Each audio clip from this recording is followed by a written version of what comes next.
Hi, friends. Welcome to our weekly American Mussar community gathering. This week, we will be beginning our unit exploring the soul trait of patience. But first, we shall begin the way we always do with a short meditation. So I invite you to relax in your chair, close your eyes, and take in a deep breath through the nose and hold, and exhale through the mouth and hold. And again, inhale through the nose and hold, and exhale through the mouth and hold. And as you go at your own pace of inhaling and exhaling, if thoughts should come into your head, just observe them and let them pass, like watching a car pass by on the road. Now is not the time for solving problems. All you need to do is inhale through the nose and hold, and exhale through the mouth and hold. And on your next inhale, say to yourself, Shema. And on the exhale, listen. Shema, listen.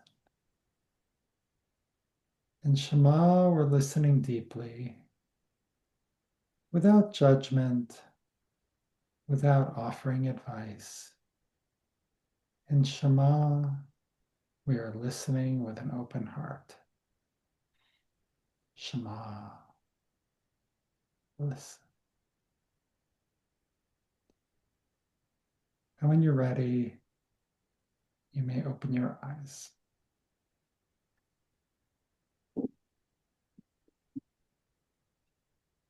Wow, a whole bunch of people have arrived. Hello to Barbara and Nico and Joyce and Chaya. So nice to see you here. Hello, Bonnie. All right, so today we will begin to explore patience, and we'll begin um, with a simple check-in question, which is, how did humility show up for you? It's been a couple weeks since we met. I know not everyone was here the previous time, and if you had some kind of Musar like experience, you can share that with us, a moment of mindfulness, a moment of choice. Or if you're still new and learning, you can listen to this part and there will be ample opportunities to participate. So, did any of you try a humility practice? And yeah, what what's going on?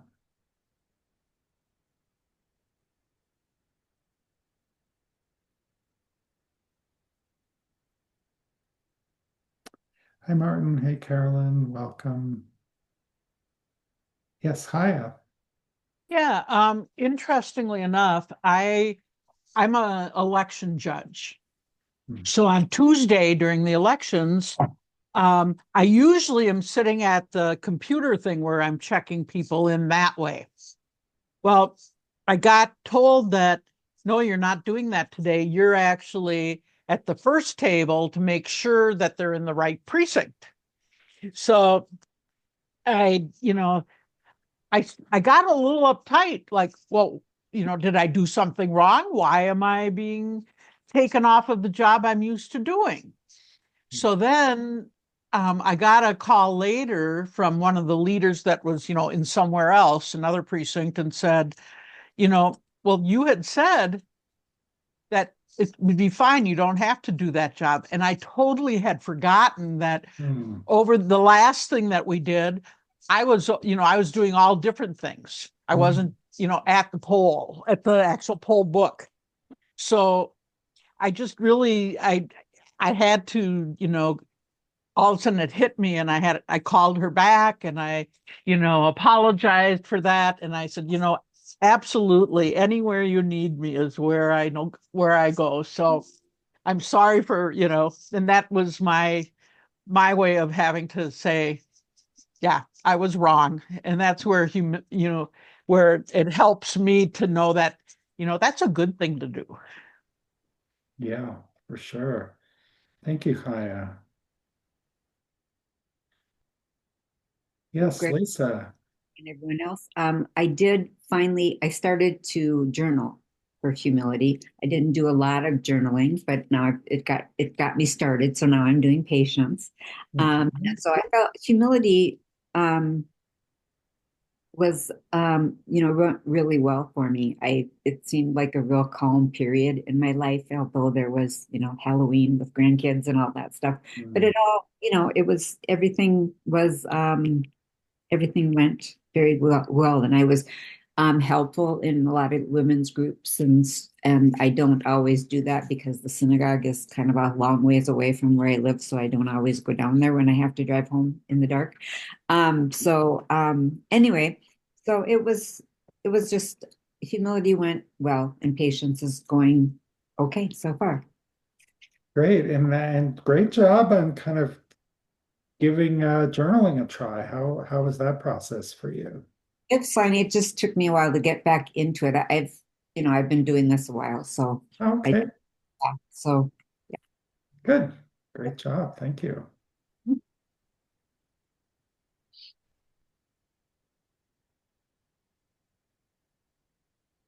I feel like it helps a lot more if you do have the phrase kind of in front of you and the thought of what it is that you want to do. Mm. That I think that's hands down. It just makes you do things differently in a good way. Yeah, it's a really kind of good way to frame your day because once you've started that way, then I think if I'm understanding you correctly, it's like, oh yeah, you just can kind of see ways that Right, showing right. up. Mm-hmm. Yeah, wonderful. Hey, Karen, welcome. Hi there. We're just doing a little bit of a check-in on how humility or Musar has shown up over the last few weeks. Toby, did I see your hand? You did. I started teaching a class for the Mussar Institute, facilitating class, actually. Their Pathways one. And the first thing that we facilitate is humility. And it was really interesting from the point of view as a facilitator.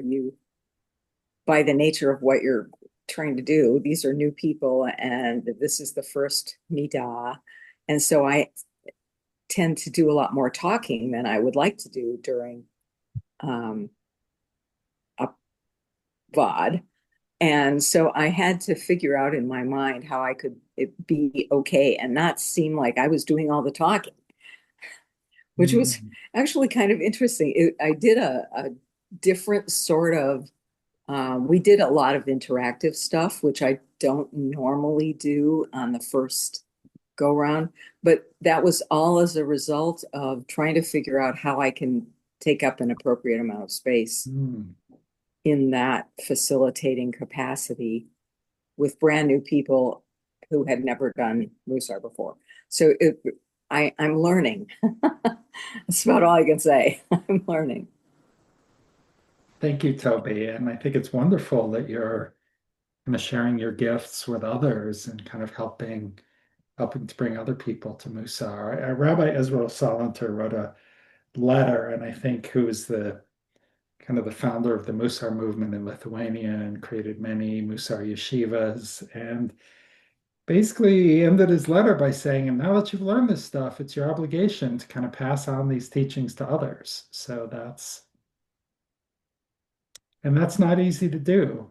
And nothing will challenge your own kind of spiritual curriculum, like trying to create a space for other people to practice. So thanks, Toby. Yes, Wendy. Well, I was thinking about one small thing. I've learned that humility, well, the sentence, I told you so, is something you want to keep out of your humility practice because, like, I would notice something, like, I know this sounds funny, but we went hiking at Sunset Crater and um, the services are all down because there's no services. There's no bathrooms, there's no nothing because of the shutdown. Of course, we didn't know that when we went, but it was okay. Hardly anybody was there anyway, so it was okay. But so at one point, my husband said, I'm going to go over there and I'm going to use use the bathroom. And I said, well, there's not a bathroom over there.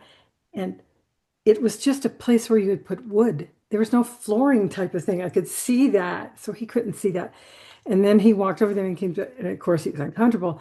And he comes back and I'm like, it's like me to go, I told you there wasn't one, but then I didn't. And I think that it really lifted him up. And I didn't see like his shoulders go down or unhappy because he was wrong. I'm like, that's so simple to just keep, silent. Silence is also something that helps humility. I wasn't trying to practice it at that moment, but just thinking back on it, I said, yeah, that was a good moment. Good moment. Yeah. Well, that's kind of the nice thing. I mean, you've been doing this for a while, and then suddenly we just find ourselves acting in a different way. Like, first, it's like, oh, I totally missed the boat. Then it's like you're sort of noticing why you're missing the boat. Then you notice before you miss the boat and maybe partially miss it. And then eventually it's like, oh, wow, I caught the boat and I would have missed it, years ago. So that's great, great progress. That's kind of the progression, but that's years and years of work to get there. Anybody else, or should we move on? Hey, it's Karen. Hey, Karen. Um, I have noticed that as I move through the day, I'm much more aware of what my place should be and how much space I should take up, depending on what I'm doing and who I'm with. Like it's not something I actively think about now, but I recognize sometimes moving through the day and I'm like, oh, I'm in a particular situation where I'm aware that I'm thinking about where my place is and how much space I should be taking up. And it's not always that way, but it does kind of enter my mind as I go through the day. Sometimes I'm more aware of it, and other times not. When I first started hearing about this and the spectrum, I was much more conscientious about trying to figure out in each situation, where I should be or where I would be more comfortable. And now it's become a habit. Hmm. So I don't always think about it, but I just smile when I recognize that I'm in a situation. I'm going, yeah, this is my space and my place are changing a little. And I Mhm. just feel it, but it's a very smooth transition. And I'm like, wow, you're really getting the hang of this. Yes, you're developing the Mussar muscles. That's why we call it a practice because That's it. I like that. Mussar muscles. Love that. yeah, Thank you. sure. Sure, I haven't trademarked it or anything, so feel free, any of you, to use that. It's all, How about a Mussar muffler?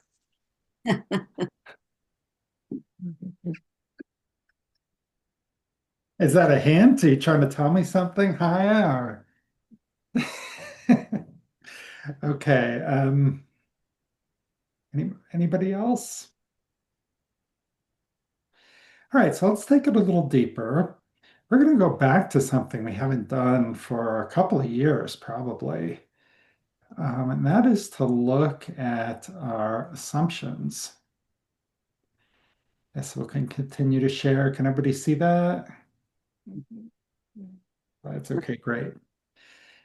So these, for those of you who've read the book, know that I created these assumptions to really help us along on our Mussar practice. I mean, my when I first did this, I was very recently out of a marketing career. And if you're doing a financial forecast, you create assumptions. Well, if we assume we get 100 people in the store an hour and each one spends on average $10, then we're going to make $1,000 an hour. And if the store is open 10 hours a day, then we're going to make $10,000 a day. Now, those assumptions might be right, they might not be, but they let you make some decisions.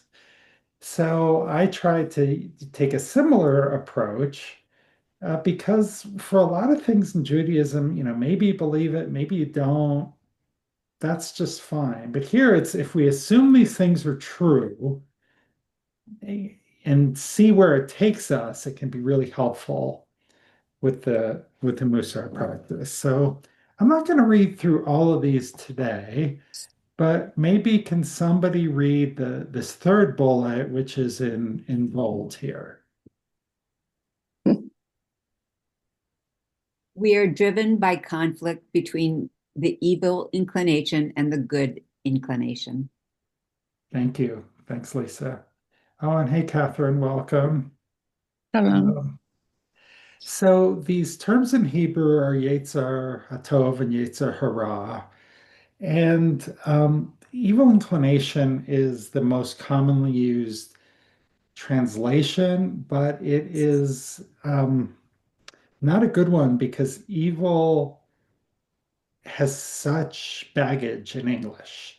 We think about like the terrorists, the murderers, and really, I don't necessarily know a better short one, but it's really the selfish impulses, the self-preservation impulses, which include things like our fear, our sexuality, um, our possessiveness. And the good inclination are our social impulses, the compassion, the wanting to help others.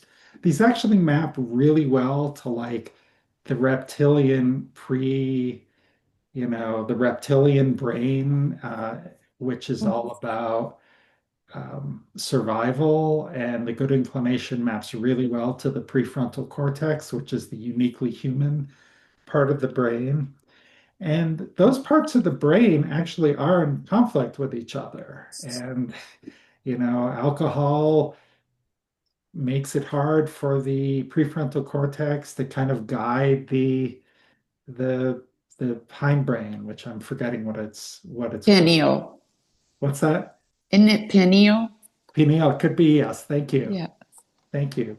So it's this idea, and it relates a little bit to the choice point idea that we talked about a couple weeks ago, is that we have these choices, and we could do the right thing, we could not do the right thing.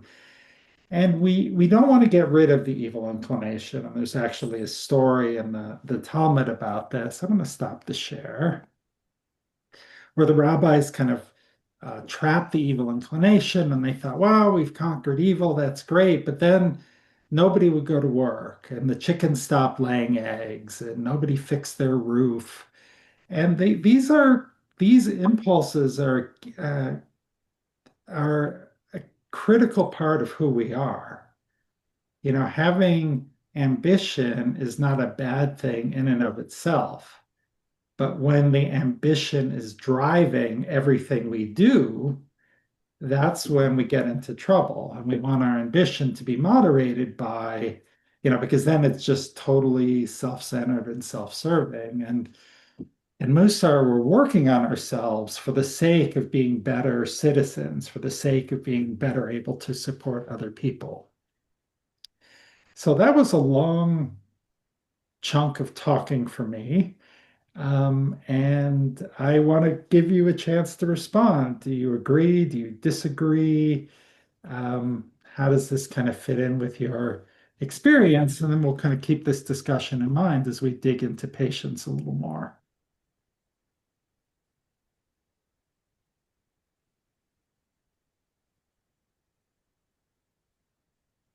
Yes, Eileen. Well, I just have to say that it took me a long time to come to grips that there was an evil inclination.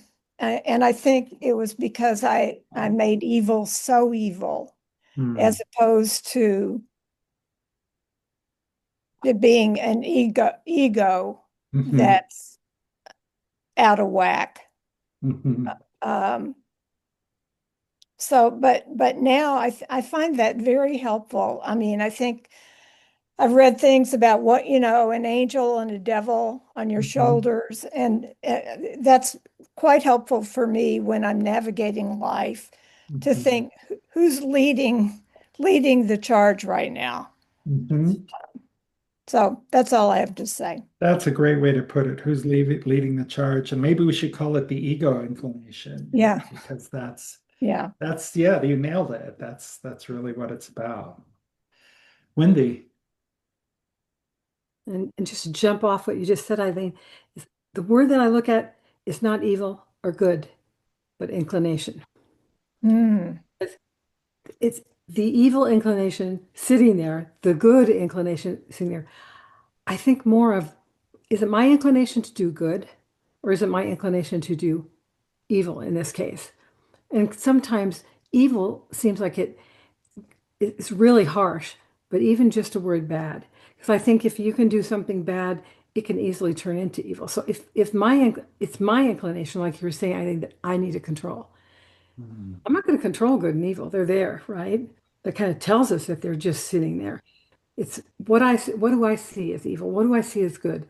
Which direction am I going to go? And it's that your ambition really can't tell you. You need to look at your ambition and you need to consider the outcome of what you're about to embrace. And that's how I feel about the evil and good, because I know a lot of people are so bothered by it.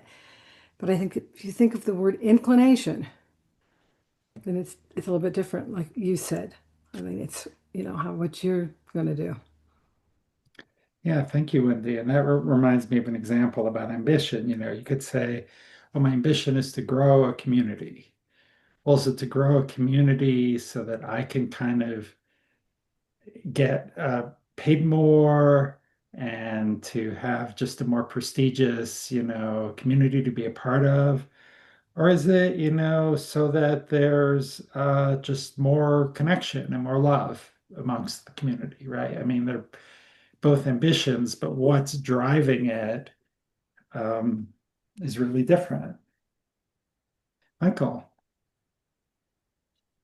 Yeah, to that point, both of you just raised. I have a friend who often talks about that the thing is not the behavior; it's the motivation behind the behavior. And so, really, the same behavior could be motivated by something healthy and positive, or it could be motivated by something unhealthy and not so positive. And really, the goal is to be thinking about the motivation rather than the behavior or even the outcome of the behavior, because could go into something with good intentions and have it not work, but that doesn't change my motivation was good motivation. It just means my execution wasn't so great. So, untangling all of that feels like a big part of the task for me, at least. Yeah. Yeah, I love the way you sort of turn that to, and what is my motivation anyway? Because, if I can't figure out my own motivation, it's a total waste of time trying to figure out somebody else's motivation. It's really not, at least that's my perspective. So, at least without talking to them and understanding what they're up to. All right, so now, 25 minutes in, we haven't actually talked about patience, so let's do that.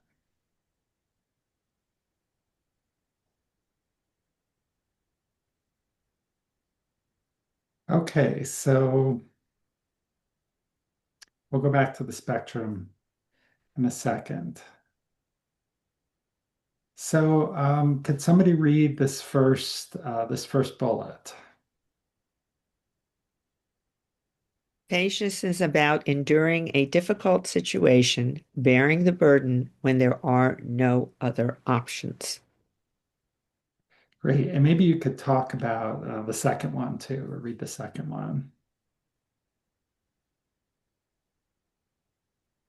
Sorry, from the Hebrew Savlanut, not in the Torah, Savot means to bend down and carry a burden. God tells Moses he will deliver them from Sivot in Egypt. The first sentence I learned truly to be successful in Israel, living there, was Ainli Savlanut. I just didn't have patience and I had to work on that. Mm. Yeah, that's a different kettle of fish, life in Israel for sure. Um, so what are things that jump out for people? Comments? Is that definition of patience about dealing with difficulty a surprise? Is that what you think about for patience? Martin, what are your thoughts? Oh, just responding to your email that you sent out either today or yesterday, Rabbi. The question you asked was, do I wait for people to sign up or do I proactively reach out? That's called marketing.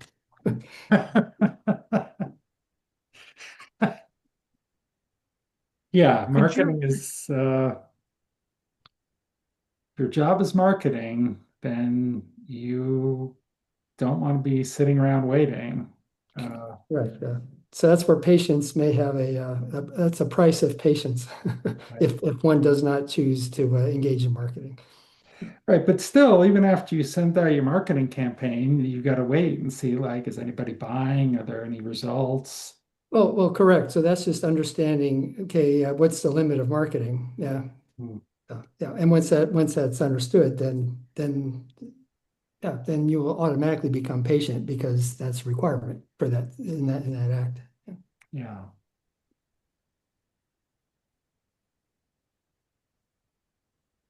Other thoughts?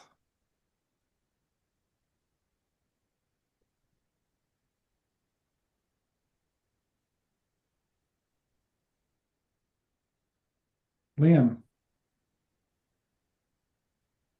Sorry, I'm going to learn where all these buttons are. I was reading yesterday to get prepared for today's lesson, and when I read that definition of patience as being able to deal with our burdens, at first my first inclination was that it was somewhat of a limited and narrower scope of patience than what we use it in common usage in English. But Mhm. honestly, the more I started thinking about it and meditating on it throughout the day yesterday, I sort of realized like, even if I'm somewhat annoyed because, like, say, the line in the bank isn't moving fast enough or something, that in and of itself is also a burden that we have to learn to deal with. Mhm. It's just not necessarily a conventional idea of what burdens are. And the more I thought about it, the more I thought, like, yeah, it's actually a really good description of of Mhm. of what patience can be. And I just thought I'd share that. Thank you, Liam. That's a great example. And I think the Mussar author, Alan Moranis, kind of wrote is like, if you don't care about waiting in lines, then you don't need patience, in that circumstance. It's like, fine. Oh my goodness, I get to read my Kindle book on my phone for an extra 5 minutes, no problem. But we all have some circumstance which is going to try us. Wendy.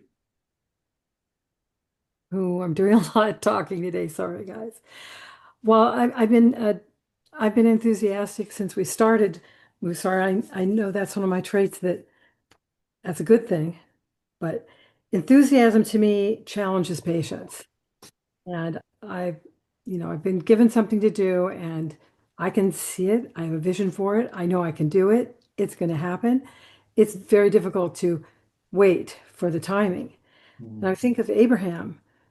I think when Abraham was told to take Isaac up and sacrifice him, because Abraham so well knew his creator that he knew that wasn't going to happen somehow. And he knew it was going to all turn out all right in the end. But I can imagine he was a little impatient since he had to gather everything, get Isaac, go up there, almost do it before he realized, okay, who talked to him and said, don't put your hand on your son. So I'm thinking, yeah, if you have so much enthusiasm and you just might go out and do things and it's not going to work out. Like Michael said, it's not going to work out.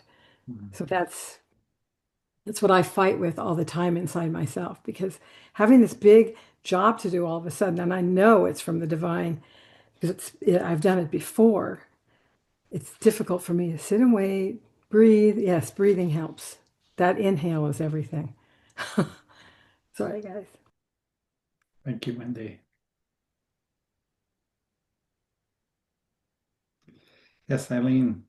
I mean, you probably talked about it when you were talking about humility earlier, but it seems like patience and humility go hand in hand. I mean, I was thinking about when I'm on the interstate and there's a backup.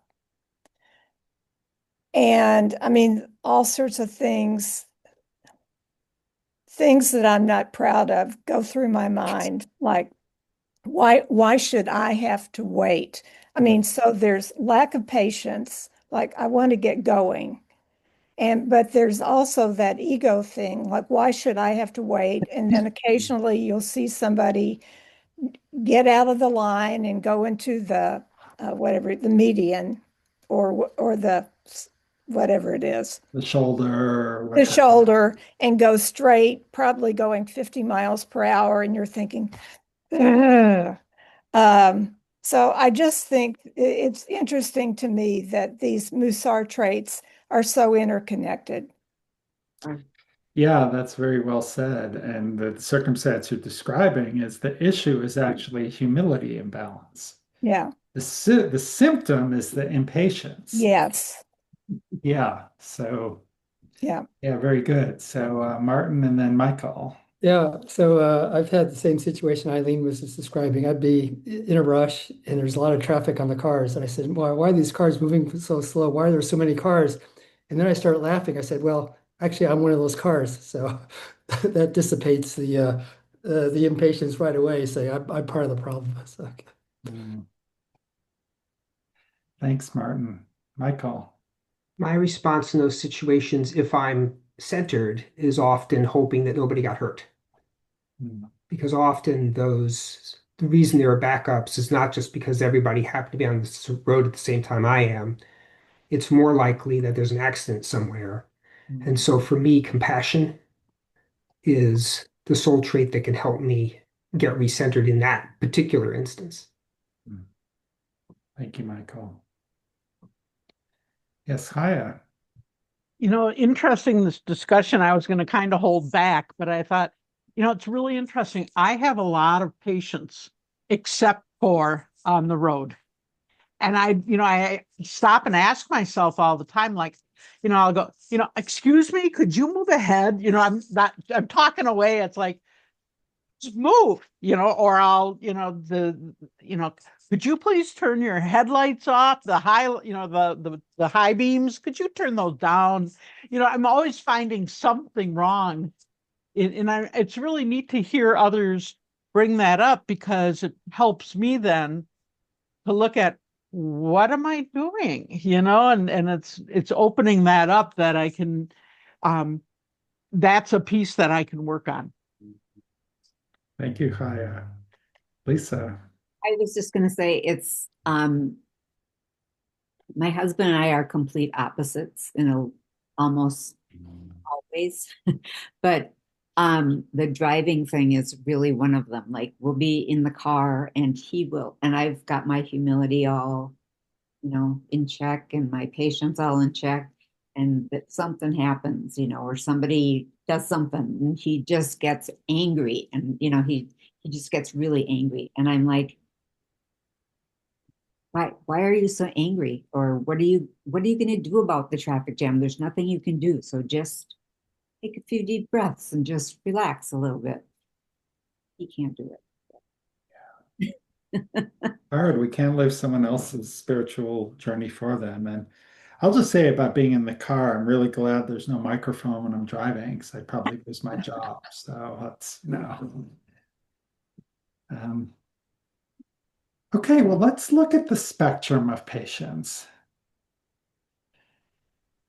So this is kind of part of the core of our understanding, and we've did this with humility, and somebody made reference to the spectrum earlier. So here we see at the top our focus phrase or the mantra. This too shall pass, which is a very common phrase. And I added to it, and I have the strength to get by until it does. And I like this one because it really captures this idea of, all right, this is a difficult situation, and I just need to get through it. And uh, so, can somebody maybe talk about the spectrum a little bit? Like what happens when we have too little or too much?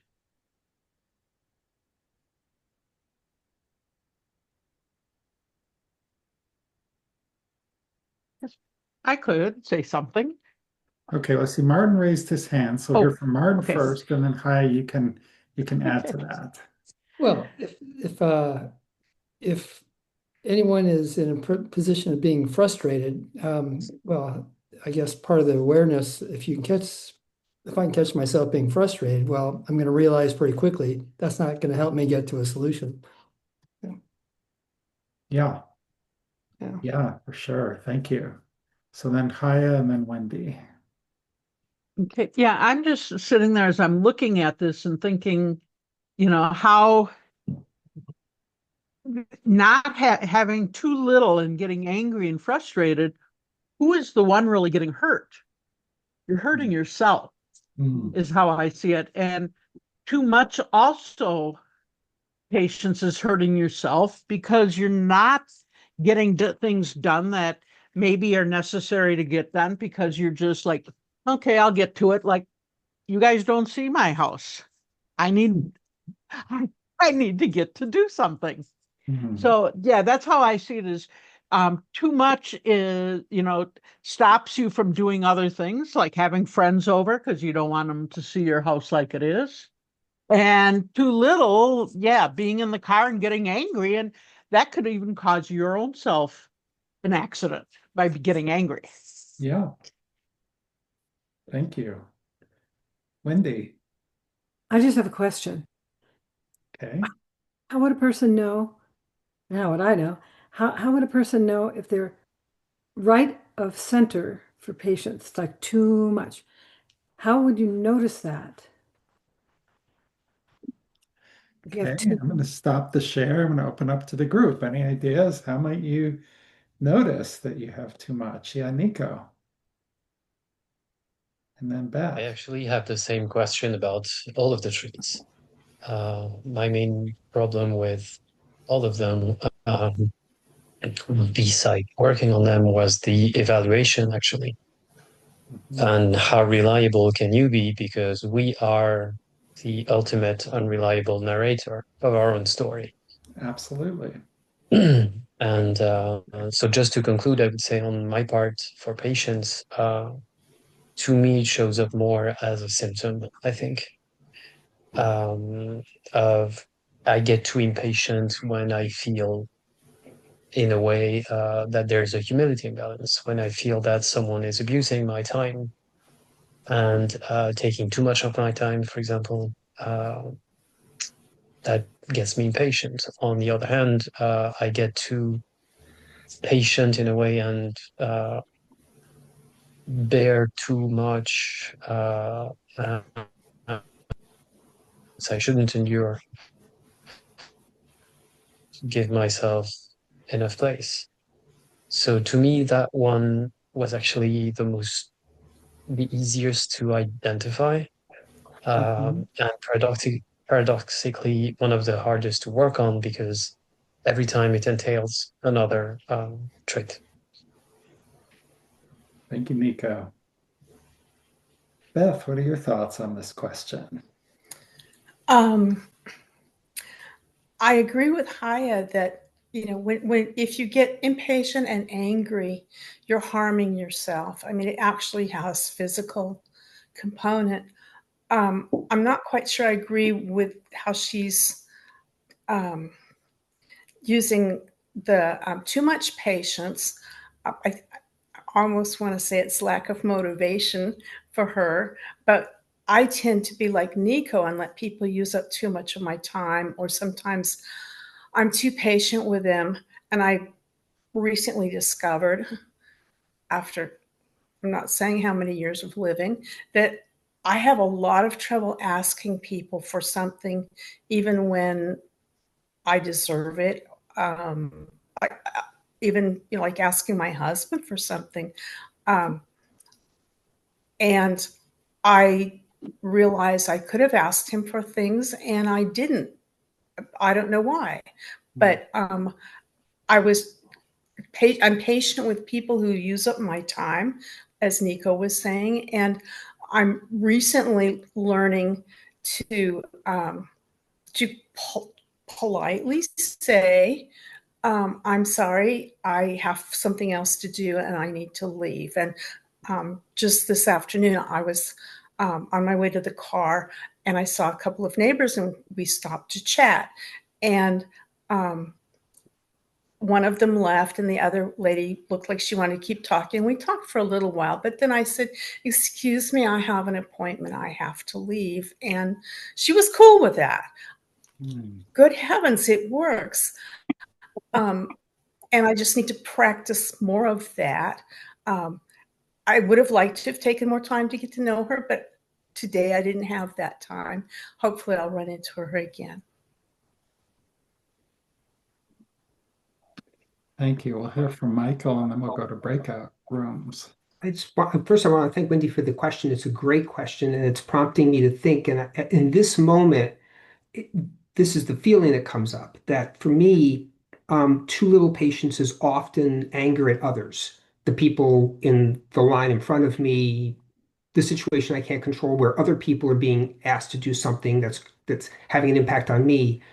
When I'm having too much patience, it betrays itself as anger at myself because I'm not doing something I could or want to do. So I'm dishonoring myself at some level. And for me, at least, that's how it goes up. Like if I really probe a little bit, those are the feelings that I think are associated with it. Whether that matters for anybody else, I have no idea. Yeah. I think this question was so good, and I think this discussion has been so good that I'm going to call an audible and we're going to actually explore this some more in the breakout rooms. How do you know if you have too much patience, or how does too little patience show up for you? Because ultimately, that's all that matters is your experience. And because we're all different and we are not great judges of ourselves. And yet, that is the task with Musar. So I'm going to open the rooms.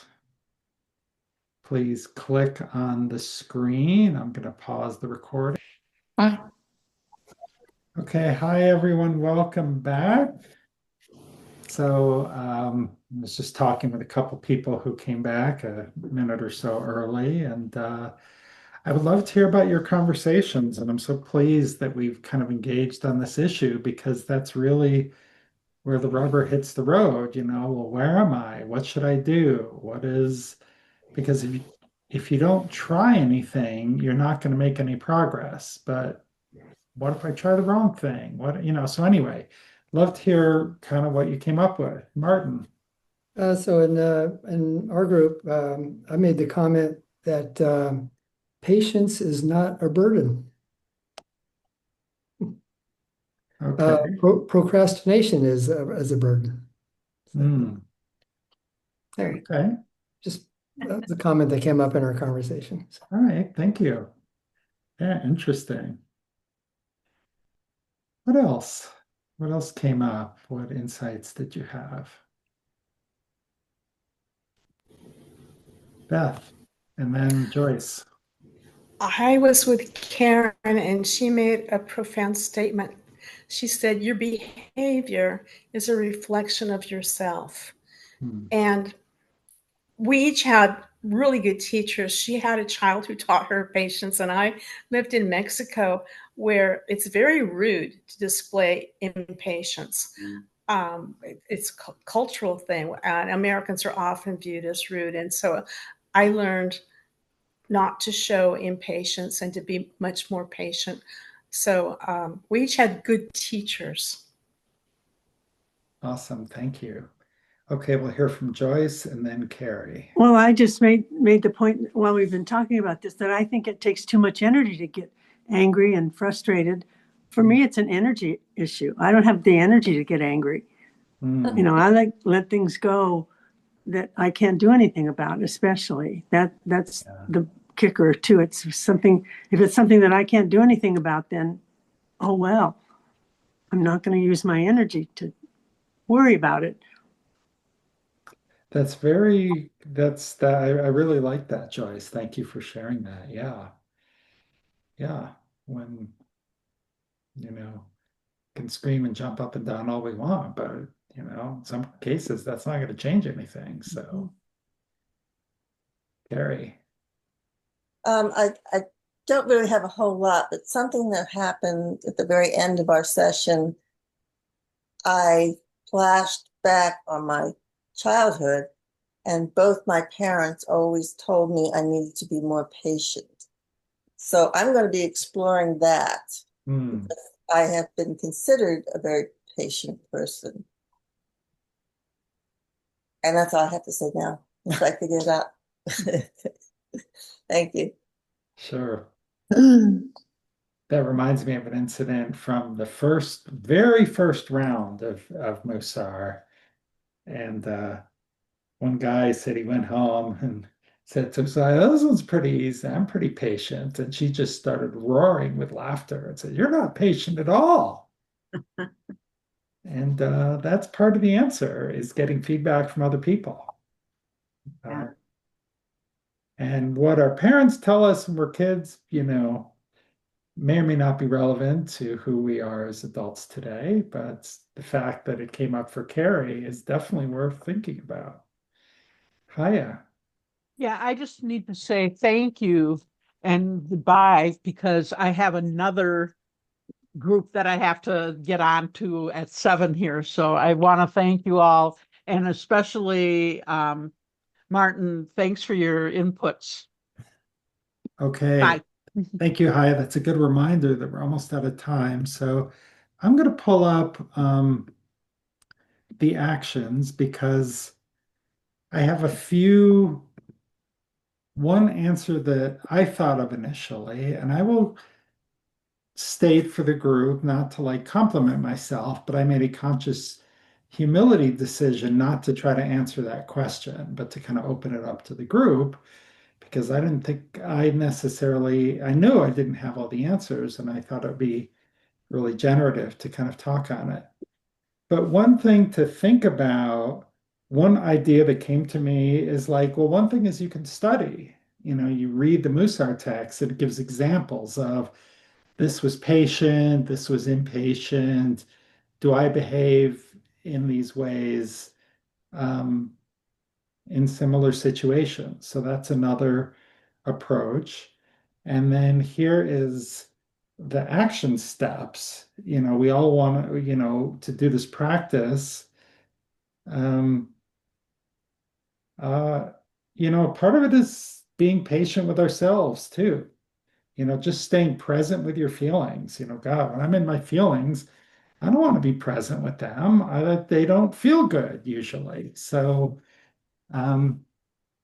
giving yourself an opportunity to practice patience, stand in the longer line, meditating on a mental image of a patient person, looking for the divine spark in others. I think that was someone's very early, speaking more or less, meditating, saying. So, to be continued. We'll have another week of patience next week. Right now, we're going to do just a really short 10-second, 30-second, 3-minute, 5-minute meditation. Just a moment of gratitude. Just to have this ritual of closing our sacred space. Giving thanks to ourselves and for this community for being here with one another as we walk this path. And when you're ready, you may open your eyes.